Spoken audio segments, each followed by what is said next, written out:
let's do a potential difference and electric potential problem again. Number 4. An electron with a horizontal speed of 4.0 times 10 to the 6 meters per second and no vertical component of velocity passes through two horizontal parallel plates as shown below. The magnitude of the electric field between the plates is 150 newtons per coulomb. The plates are 6.1 centimeters long. Calculate the final velocity of the electron. So when the electron enters this region between the plates, there's a negatively charged plate on the bottom, positive on top. Now the order is, it's important here. Okay, so the electron enters and it's being repelled by the bottom plate. It's being attracted by the positive plate. That's why it's going up. Now, here's the thing. Yes, it enters at a constant horizontal speed of 4 times 10 to the 6 meter per second. But as soon as it's in here and these two things start acting on it, there's that electric field inside. It's going to cause this charge to accelerate. Okay, now it's going to accelerate, and due to that acceleration, it's going to have a different final velocity. It's already changing its direction, and we have to find that final velocity. So here's the thing. To find final velocity, so at the end of the day, we're looking for final velocity.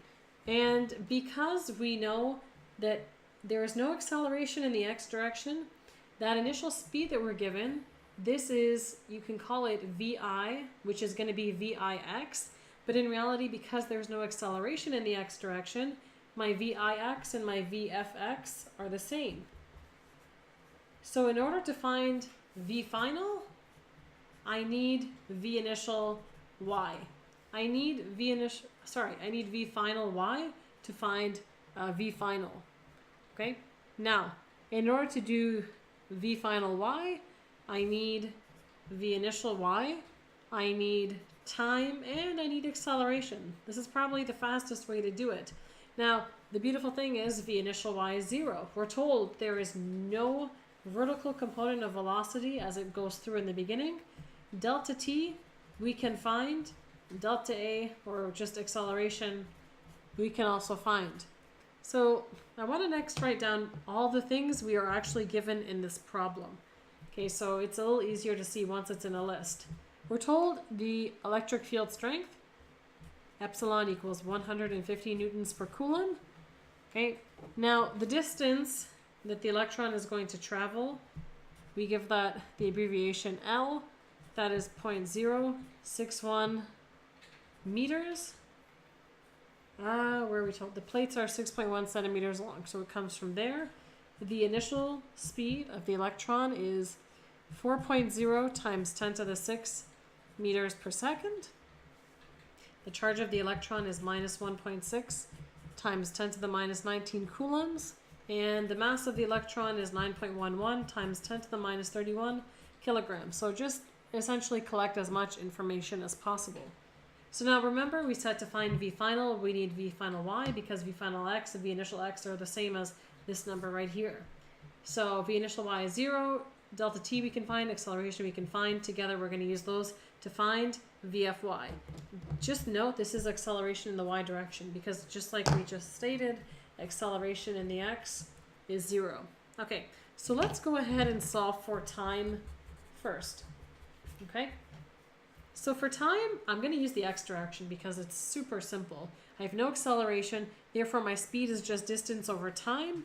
Okay, so Vx I'm given as 4.0 times 10 to the 6 meters per second. The distance it's traveling, this L value, I'm going to also just call that delta x. Okay, so delta x is 0.061 meters. Now, according to the kinematics formula for zero acceleration, time will be equal to position, change in displacement, divided by speed. Okay, so delta x is 0.061 meters, and my Vx is the 4.0 times 10 to the 6 meters per second. So plug those in your calculator, and you are going to get your delta t to be 1.525 times 10 to the minus 8 seconds. So there you have your delta t. Okay, so I found time. Now I have to find acceleration. Okay, acceleration, I'm going to use Newton's second law. I've got an electron moving here, and the only reason it's even changing its path is due to the electric force. inside between these parallel plates. So I'm going to go ahead and set up Newton's second law here. F net equals ma. Now, while you can definitely argue that yes, there is a gravitational force acting on the electron, it is so small. Gravity is already a weak force. But when it comes to subatomic particles, it's even weaker. The mass of the electron, look, it's on the order of 10 to the minus 31. Your gravitational force is going to be so small, it's practically negligible for our purposes. So I'm just going to say that the net force here is the electric force. So rearranging this for acceleration, acceleration will be F net over m, and my F net is going to be represented by the electric force. So A is equal to Fe over m. Okay, so let me just make a note there. Fg is negligible. It's too small. Okay, now the electric force between two parallel plates is given by the charge times the electric field, epsilon, over m. So plugging in those values, the charge again is the charge of an electron, minus 1.6 times 10 to the minus 19 coulombs. The electric field, 150 newtons per coulomb. See how easy it is to collect your information when it's all written in a list here? Divided by the mass, 9.11 times 10 to the minus 31 kilograms. So just crunch those into your calculator. You are going to get your acceleration in the y direction to be minus 2.634 times 10 to the 13 meters per second squared. Okay, beautiful. So we've got acceleration in the y, delta t. VIY is 0, so we knew that already. We can find VFY, which will allow us to figure out VF. Okay, now to find VFY, I'm going to use the original definition for acceleration, and that is that acceleration is the change in velocity over change in time, or it's the final velocity minus initial divided by time. Now I'm dealing with the y direction, so I'm going to give all of these the y subscript. Okay. I know VIY is 0, so this is going away. So VFY, if I solve for that, I have to multiply both sides by delta t. So AY delta t is equal to VFY. So at this point, I just have to plug in my numbers. I'm going to just switch these sides, only because it's nicer to have what you're looking for on the left. Okay. So my acceleration I just found up here, the minus 2.634 times 10 to the 13 meters per second squared. My delta t is right there, 1.525 times 10 to the minus 8 seconds.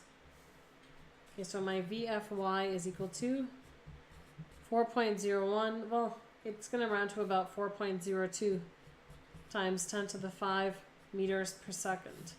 Okay, so there's your VFY. Now, to figure out why we did that in the first place, we're trying to find the final velocity of the electron.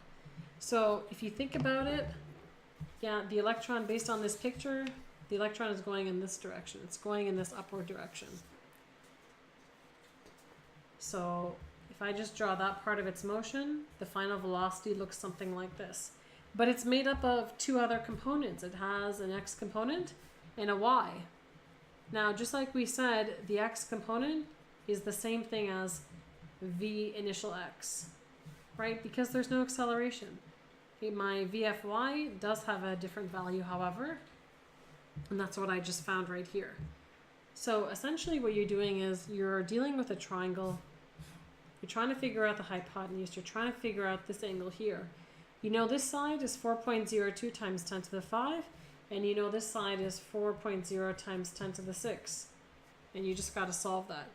Just know this is an exponent here. Okay, so let's solve it. We're going to use Pythagorean theorem to solve for the hypotenuse here. So VF is going to be equal to the square root of 4.02 times 10 to the 5 squared plus 4.0 times 10 to the 6 squared. So you can imagine that this term right here is going to dominate. So you can already start thinking that. And when you crunch it out, you actually end up getting VF to be about 4.02 times 10 to the 6 meters per second. Okay, so we found the magnitude, we have to find the angle, and we're going to find the angle using tangent. Okay, so tan theta is equal to opposite over adjacent. So 4.02 times 10 to the 5 divided by 4.0 times 10 to the 6. So you crunch this out, whatever this turns out to be, you take the inverse tangent of both sides. So theta is equal to the inverse tangent of, well, this entire thing down here. 4.02 times 10 to the 5 over 4.0 times 10 to the 6.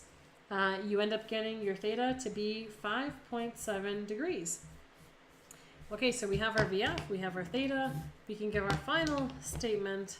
Therefore, the velocity, the final velocity of the electron is 4.02 meters per second. Now, we don't want to just say 5.7 degrees. So based on our picture, we can say it's above, like if we called this X and we called this Y, we can say above the positive X axis, okay? So 4.02 meters per second, bracket 5.7 degrees above positive X axis. And that's it, guys. I hope you enjoyed the video. If you do have questions, be sure to leave them in the comment section below. Otherwise, smash that like button if you enjoyed it so that I know what I'm doing makes sense to you guys. Subscribe to Physics in the Flesh as well so you never miss videos posted by me every weekday at 12 noon. Stay tuned next week on 12 noon for video 163. Alright guys, that's it for this video. I hope you enjoyed it. If you did, be sure to smash that like button so I know what I'm doing makes sense to you guys. And you know how you can stay tuned for my latest videos? By subscribing to Physics in the Flesh. I post every weekday at 12 noon, and this way you guys can always be the first to know when I post a new video. As always guys, thank you so much for watching. If you missed any of my earlier videos, be sure to click over there on the right. You can click and watch those videos on your screen right now. Anyways guys, Physics in the Flesh out. Whoop, whoop. Holy crap, my nose looks big on camera. I gotta find a new angle.